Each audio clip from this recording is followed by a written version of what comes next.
बड़ों को नमस्कार प्रणाम, छोटों को शुभ आयुष्मान। और मैं देवभूमि उत्तराखंड में आ चुका हूँ और मैं आ रहा हूँ अपनी लाडली में। ये मेरी लाडली है।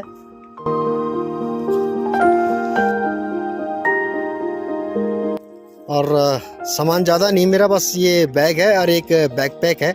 और मैं हूँ अभी गुमखाल की हसीन वादियों में। चारों तरफ चीड़ के पेड़ हैं और गुमखाल से मुश्किल से अभी मैं 7 किलोमीटर पीछे हूँ। अभी कोटद्वार से आ रहा हूँ। सुबह 4:30 बजे मैं फरीदाबाद से निकल गया था। हालांकि मैं बहुत स्लो आया हूँ क्योंकि पहली बार मैं इतनी लॉन्ग ड्राइव कर रहा हूँ बाइक में, फरीदाबाद से गढ़वाल अपने गांव।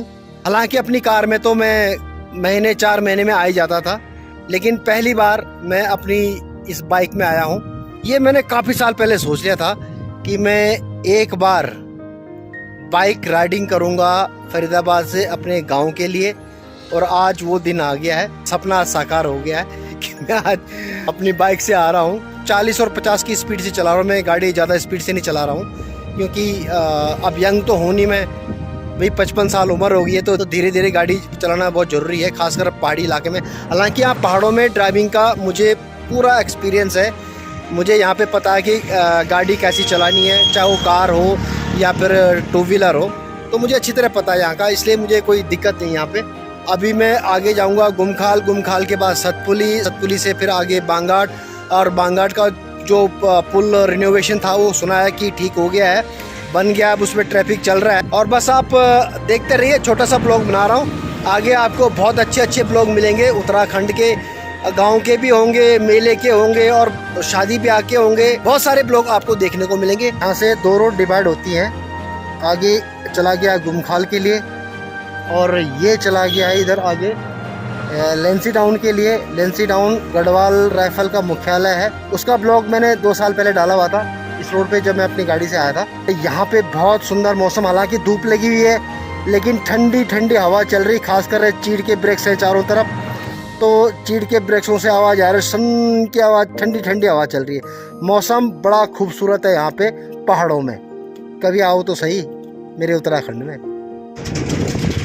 और ये है सतपुली और नीचे नयार नदी है, इसमें पानी बिल्कुल कम है। सामने वो पानी आप देख रहे हैं, ये शायद पानी स्टोर कर रखा है इन्होंने। अब ये सिंचाई के लिए है, किसके लिए है, या फिर सतपुली शहर के लिए। और आगे जाके फिर नयार नदी ब्यास चट्टी में यानी ब्यास घाट में गंगा नदी से मिल जाती है। और ऊपर जो सामने रोड जा रही है ये सीधा चले जाती है पौड़ी के लिए। इस झरने पर अभी पानी बहुत कम है, लेकिन बरसात में इस पे बहुत ज़्यादा पानी होता है, काफ़ी फ्लो होता है पानी का। और ये जो इसको बिल्कुल मैं रोड पे खड़ा हूँ और यहाँ तक, जहाँ तक ये गड्ढा आपको दिख रहा है ना, यहाँ तक इस पानी का फ्लो होता है। जब बरसात का टाइम होता है तो बहुत ज़्यादा पानी होता है इस पे। और यहाँ से फिर पानी आगे ये रोड से होते हुए नीचे, और आगे नयार नदी है। उस नयार नदी में ये सामने ये देख रहे हैं आप, ये नयार नदी है। फिर वहाँ पे ये पानी उस नदी में मिल जाता है।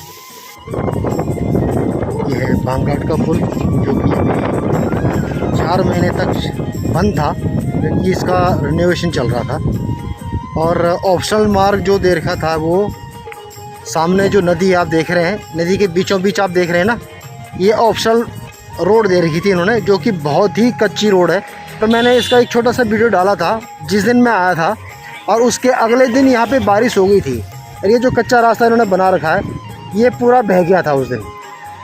शायद 1-2 यहाँ पे इंसिडेंट भी हुए हैं बाइक वालों के साथ या कार वालों के साथ में, इतना मुझे एग्जैक्ट पता नहीं है, लेकिन सुना था कि यहाँ पे इंसिडेंट हुए हैं। और ये पुल ये इन्होंने बना दिया है। पुल तो पुराना था, बस ऐसे ही डंपर चलते थे इस पर, क्योंकि ये नयार नदी है और यहाँ से सारा रेता, बजरी, ढोके और हैवी व्हीकल्स इस रोड पे चलते थे, इस पुल पे चलते थे।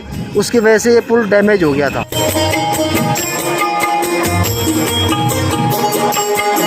हैवी व्हीकल्स हो या लाइट व्हीकल हो, सब इसी से जाएंगे क्योंकि और कोई रास्ता है नहीं। लेकिन पुल अब अच्छा बन गया, हालांकि ये पुल काफ़ी संकरा है। और ये है वो नयार नदी जो आगे जाके ब्यास चट्टी में यानी ब्यास घाट में गंगा नदी में मर्ज हो जाती है, यानी सम्मिलित हो जाती है। और शुक्र है कि ये पुल अब चालू हो गया, क्योंकि इस पुल में जब रिनोवेशन चल रहा था तो जितने भी काफ़ी सारे एरिया हैं यहाँ पर, काफ़ी सारे गाँव हैं, इनको बहुत ज़्यादा परेशानी होती थी और ये फिर काफ़ी ज़्यादा इनको घूम के जाना पड़ता था।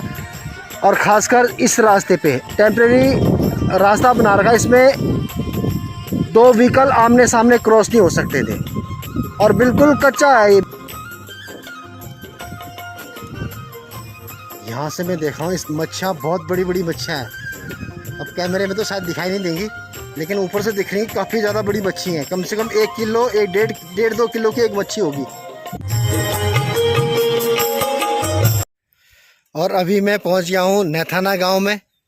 आप मेरे पीछे देख रहे होंगे, ये है वीर पुरिया जी का स्टैचू, जिसका इनॉग्रेशन अभी 31 मार्च को हुआ है। हालांकि मुझे भी इनविटेशन था नैथाना गांव की तरफ से, लेकिन मैं किसी कारणवश आ नहीं पाया। दिसंबर में आया था तो मैंने नैथाना गांव का ब्लॉग अपने चैनल पे डाला हुआ है। तब ये मूर्ति कवर्ड थी, तो उस टाइम मैं नैथाना गांव का पूरा ब्लॉग मैंने डाला हुआ है। उसका मैं लिंक डिस्क्रिप्शन में भी दे दूंगा, प्लीज़ आप ज़रूर देखिएगा। पुरिया जी के बारे में बहुत कम लोग जानते हैं, इवन कि गढ़वाल के लोग भी बहुत कम जानते हैं। पुरिया जी गढ़वाल के गढ़ चाणक्य थे और गढ़वाल के नाना फडणवीस भी थे।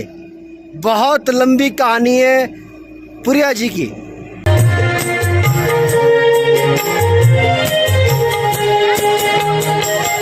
पुरिया नैथानी जी वो हस्ती थे जिन्होंने औरंगजेब को गढ़वाल में घुसने नहीं दिया, तलवार के बल पर नहीं, बल्कि अपने कूटनीतिक चतुराई से। इवन कि गढ़वाल से उन्होंने जजिया कर भी माफ़ करवा दिया था। खुद पुरिया नैथानी जी दिल्ली गए थे औरंगजेब की बिटिया की शादी में, और तब उन्होंने औरंगजेब से बोला कि भाई हमारा जो गढ़वाल है वो गरीब है, वो जजिया कर नहीं दे सकता। अपनी वाक चातुर्य से उन्होंने जजिया कर माफ़ करवा दिया था औरंगजेब से। वीर पुरिया जी की वीर गाथा इतनी लंबी है कि 1 घंटे 2 घंटे क्या, वो पूरे दिन भर भी अगर वीडियो देखो ना तो वो कम पड़ जाएगी, इतनी लंबी वीर गाथा उनकी। वीर पुरिया नैथानी जी गढ़वाल नरेश के रत्न नहीं होते तो शायद उस दौरान मुगल बादशाह औरंगजेब गढ़वाल को भी अपने अधीन कर देता, गढ़वाल को भी इसी तरह लूटता जिस तरह उसने पूरे देश को लूटा, हमारे मंदिर लूटे। लेकिन पुरिया जी ने न केवल यहाँ के मंदिर बचाए बल्कि बहुत कुछ किया उन्होंने गढ़वाल के लिए। फाइनली मैं असगढ़ गांव पहुँच गया हूँ। अभी पार्क में बैठा हूँ। तो यहाँ पे थोड़ा यह है कि मुझे सुकून मिलता है, क्योंकि यहाँ पे बिल्कुल एकांत है। यहाँ पे चिड़िया तक की आवाज़ नहीं है। चीड़ के पेड़ हैं चारों तरफ। यहाँ पे काफ़ी सारी चेयर लगी हुई हैं, बच्चों को खेलने के लिए झूले लगे हुए हैं। हालांकि बच्चे नहीं आते हैं यहाँ पे, बहुत कम आते हैं, क्योंकि ये गांव से थोड़ा दूर है, असगढ़ से भी दूर है, और यहाँ से आगे फिर चुरड़गांव है, चुरड़गांव भी दूर है। यह है कि अच्छा है यहाँ पे, कम से कम बैठने के लिए आप आराम से आदमी मॉर्निंग वॉक या इवनिंग वॉक करके आराम से बैठ सकता है यहाँ पे। और अभी हवा चल रही है, तो चीड़ के पेड़ की जो हवा आती है ना, जब हवा आती है तो चीड़ के पेड़ के आवाज़ जो है ना वो बड़ी सुंदर होती है। बहुत अच्छा लगता है ऐसे माहौल में बैठना। ये चारों तरफ देख रहे हैं ना आप, ये बच्चों के खेलने के लिए झूले लगे हुए हैं और बहुत ही अच्छा पार्क बना रखा है यहाँ पे। ये बहुत पीसफुल माहौल है यहाँ पे। जब भी गांव आता हूँ तो यहाँ पे ज़रूर बैठता हूँ, क्योंकि यहाँ पे थोड़ा सुकून मिल जाता है, शांति मिल जाती है। और ऊपर रानीगढ़ का डांड है, वो मंदिर है ऊपर चोटी पे। अब ये सारा जंगल एरिया है, ये सब चीड़ के पेड़ हैं।